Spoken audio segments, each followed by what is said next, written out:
Unit 1. Listening, Part 4. Exercise 3. When you're travelling abroad, Zoe, do you find that people do things at different times of the day? Well, I guess the first thing you notice is how early people have dinner here in the UK. Maybe at 6 o'clock, and often in the USA and Canada too. But in Spain or South America, for instance, they don't usually have their main meal until late in the evening, and they often go out after that. By then, in a town like this, everything's closing, isn't it? Well, I don't think that's always true.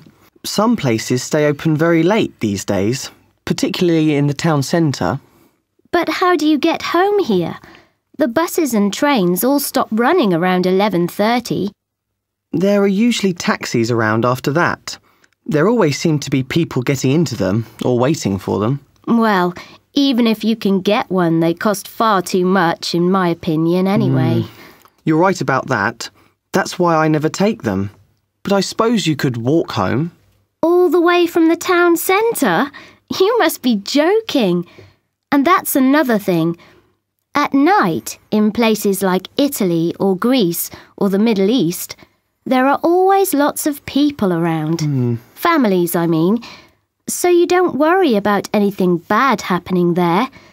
But when I'm here in your town, there are times when I feel, well, not as safe. I know it seems silly, but it's true. You may be right that older people go to bed early most nights, but doesn't that make it more fun when you're out? Everyone you see is young. That's true.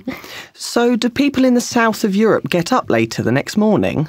Well, school starts just as early as in the north of Europe, so I don't think they stay in bed any later. And the school day is normally about the same as here. And when there's no school? They have lunch later, perhaps at 2 or 3. A proper meal, that is, not just a sandwich. After that, people sometimes have a quick sleep. I think that's sensible, if it's just for a few minutes. I'd like to do that every day. It's certainly a good idea when it's hot. Maybe the different routines in different parts of the world are because of the weather there. That's possible, yes.